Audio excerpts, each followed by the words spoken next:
Aquí en Es la Hora de Opinar hemos ya analizado varios temas centrales de esta elección: reforma educativa, corrupción, inseguridad, relación con Estados Unidos. Hoy vamos a seguir con los temas centrales de esta elección, con uno pues de la más alta importancia, como es la economía. ¿Cuánto vamos a crecer este año? 2%. ¿Por qué le puedo decir que 2%? Porque venimos creciendo 2% en los últimos lustros. Ese se ha vuelto el número mágico en nuestro país. No podemos crecer más que 2% al año.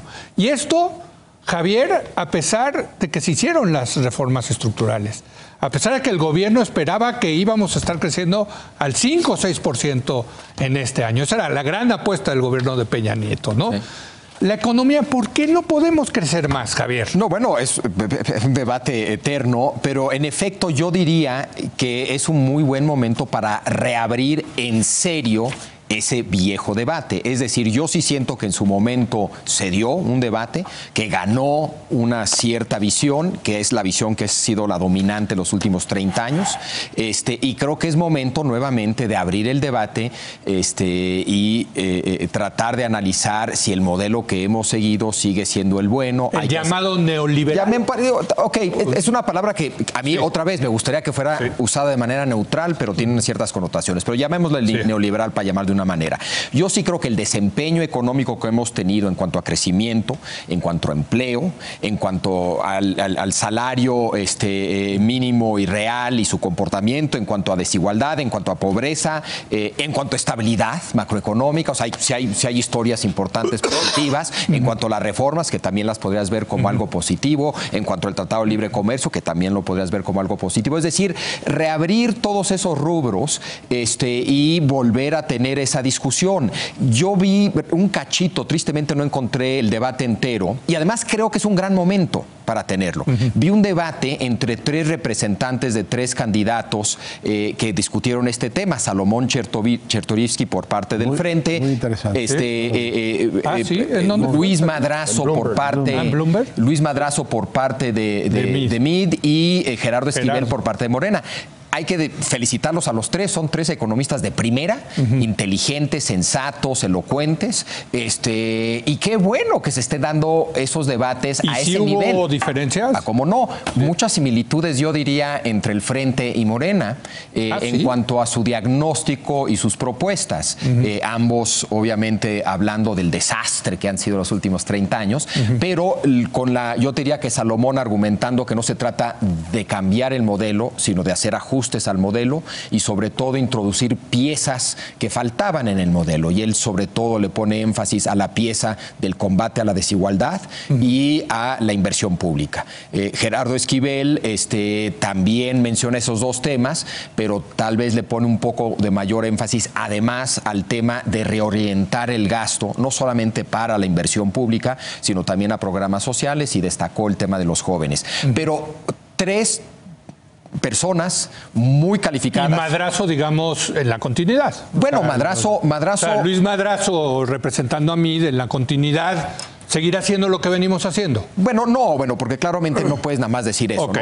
Él lo que primero dijo fue que lo que hay que destacar es que esta es una elección presidencial y que es un sistema presidencial y que importa quién es el presidente y que MID tiene el perfil, la experiencia, bla, bla, bla. Entonces, destacó el perfil de MID. Segundo, habló de un claro diagnóstico aterrizado, que es el único que tiene un claro diagnóstico aterrizado y que los otros andan volando. Que no ha presentado, por cierto, MID. Luego destacó mucho en las mujeres y lo que se tiene que hacer con las mujeres, y luego el programa específico del Registro Nacional de Necesidades Públicas. Pero otra vez, qué bueno que se están dando por proxy. Otra vez, pensamos que los debates van a ser aburridos. Bueno, este debate no lo fue. No lo fue. Y tenemos que ver muchos de esos debates. Ojalá tenga gente hablando de violencia y gente hablando como aquí, de educación, etcétera, etcétera. Ojalá. Estos 3 son de primera y tuvieron un gran debate. Héctor. Pues esto que dices, que empieza a ser un poco desesperante, de que no efectivamente pasamos del 2, aunque creo que en el 2017 sí pasamos. A veces pasamos un poquito, a veces un poquito bajo. El pronóstico de la OCDE es que este año va a ser 2,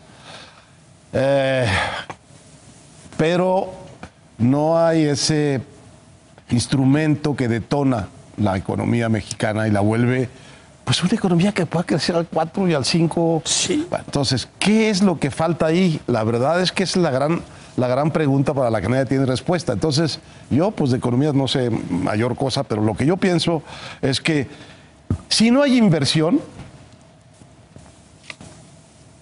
da prácticamente igual. No prácticamente igual, pero digamos, Sí es.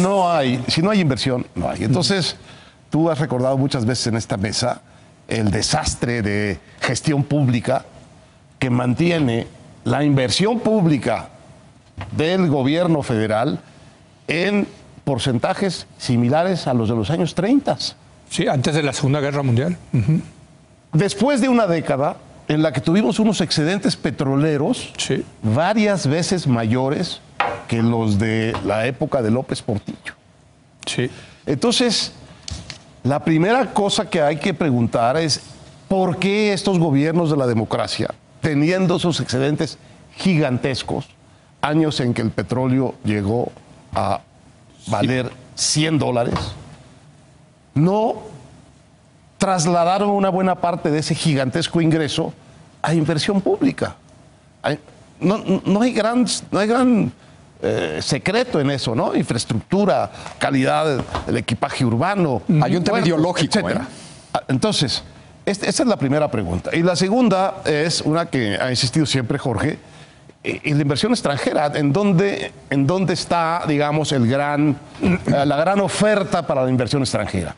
Mientras no pongamos, Javier, yo creo, esas dos cosas juntas y tengas un crecimiento importante que se sienta realmente en la creación de empleos, en la incorporación de gente que está en la informalidad a la formalidad, realmente va a ser muy difícil con las mismas fichas plantearse un proyecto de equidad social o un proyecto de combate a la pobreza, porque pues con las mismas fichas que tenemos, todos han intentado esto, todos han inventado programas, todos han tenido alguna salida para esto, y la verdad es que el resultado sigue siendo mediocre. Yo creo que fundamentalmente porque es mediocre la tasa de crecimiento propiamente dicha del país.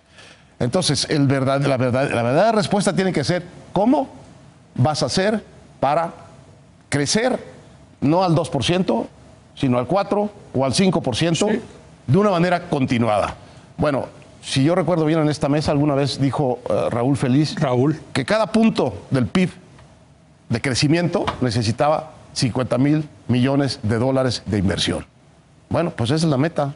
Necesitamos 200,000 millones de dólares de inversión para tener un crecimiento. Bueno, y supuestamente las reformas lo iban a traer. La reforma energética, me acuerdo, cuando la reforma energética habían dicho que iba a generar un punto más de crecimiento económico. Va bien, por cierto, yo creo la reforma energética, pero también se atravesó la caída de los precios del petróleo. No, y ahora se atraviesa el NAFTA, porque si se cae el NAFTA, entonces sí también vas a tener al revés el proceso. Yo creo que la pregunta sigue siendo la misma. Sí. Krugman, que fue un gran partidario del NAFTA en el 92 y 3, lo planteó aquí en México en términos de la decepción mexicana. The Mexican Disappointment. México debió haber crecido mucho más en estos 23 años, sí, según los grandes partidarios del TLC, aquí en Canadá y en México, y no sucedió. Santiago Levy, en un nuevo libro que espero que va a salir unas semanas o meses, le llama el rompecabezas mexicano. ¿Por qué no crecimos como debemos crecer? El famoso 2%. Sí. Hay varias respuestas de los candidatos.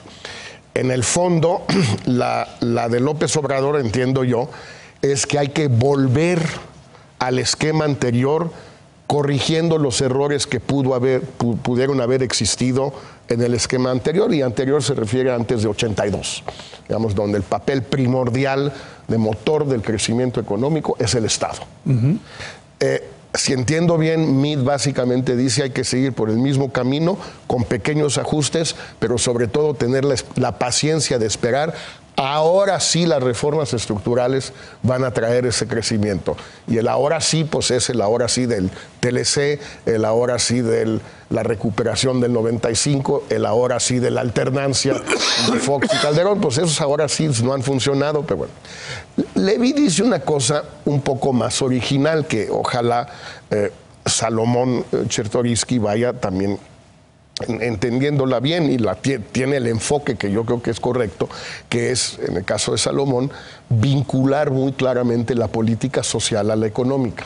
Ya dejar de esa separación tajante donde Hacienda hace la política económica y no da lana, y los demás hacen lo que puedan de política social con la lana que Hacienda les dé, y al no haber ningún tipo de relación estrecha ahí, pues tienes una esquizofrenia completa. Lo que dice un poco Levy, sin adelantarme más a lo que cuando él lo publique ya le tocará a él decirlo, es que el gran problema de México ha sido, en primer lugar, la mala asignación de recursos. Si los recursos, capital y trabajo, se asignan a sectores, a actividades, a empresas de cierto tamaño, etcétera, que no son las indicadas, no son las apropiadas. Es un país, por ejemplo, donde hay una enorme cantidad de gente trabajando en cosas donde no debieran trabajar porque no sirven para eso. Y poca gente trabajando donde debieran trabajar porque para eso sí sirven. Desde el cuentapropista individual hasta, en algunos casos, grandes empresas que están en actividades y que les falta mano de obra, etc. Y dice Levy, de alguna manera, el gran problema aquí son tres factores. Un entorno, lo pone en una ecuacioncita, un entorno E con tres factores. L, porque está en inglés, trabajo, es decir, las condiciones de trabajo en México. T, impuestos, taxes, las condiciones fiscales de México. Y M, mercados, las condiciones de los mercados en México. Que si no arreglamos estos tres grandes desarreglos, que tienen una historia, incluso él lo dice, positiva, o sea, vienen de la revolución. El artículo 123 tenía por propósito evitar la sobreexplotación del recién emergente proletariado mexicano, y así sucesivamente. Si no cambiamos eso, no vamos a crecer. Con reformas estructurales, Pero ¿cómo cambiar Bueno, eso ya es que, le toca a Levy. Eso iba a preguntar yo. Sí. ¿Y el abrelatas? No, exacto. Hacemos como si... ¿Dónde está el abrelatas? Pero está, no, a mí en el libro de Levy que le toca a él a mí presentarlo cuando él considere que sea. A mí me gusta mucho eso porque lo que me recuerda es este muy buen estudio que sacó McKinsey de los dos Méxicos. Las dos velocidades. De los dos Méxicos. Sí. El México que va a velocidades incluso más altas, perdón, que países como China o la India, que están creciendo mucho. O sea, hay estados como Aguascalientes, Querétaro, que crecen más que los tigres asiáticos. Sí. Y hay otros estados que decrecen casi como Venezuela. Las economías petroleras de Tabasco, de Campeche, en fin. Oaxaca. Y desde luego Oaxaca, etcétera, ¿no? Y ahí entra esto que los economistas llaman la trampa de los países de renta media, ¿no? De estar ahí en medio.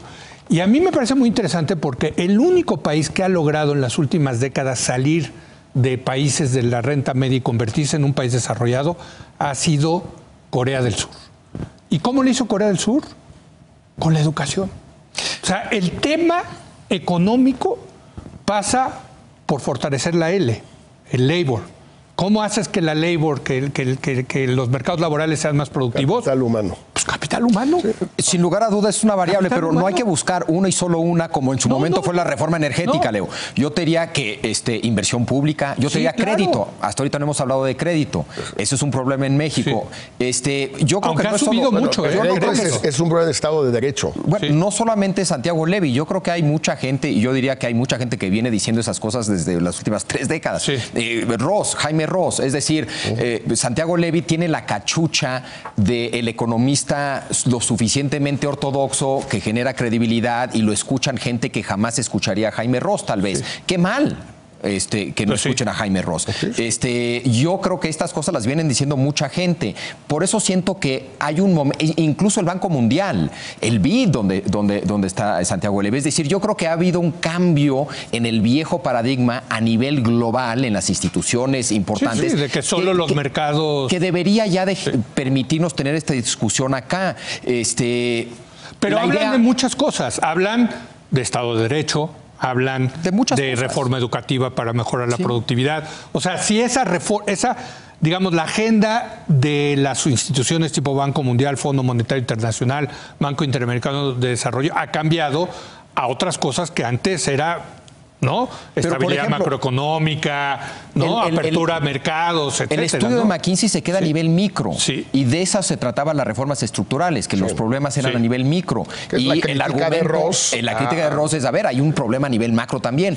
Por ejemplo, a nivel Banco Mundial y muchas otras instituciones, ya la vieja idea de que hay que crecer para luego distribuir está siendo cuestionada y ahora hay que distribuir para poder crecer. Y ese es el argumento económico detrás de muchas ideas que tienen que ver con elevar el salario mínimo, etcétera, etcétera, etcétera.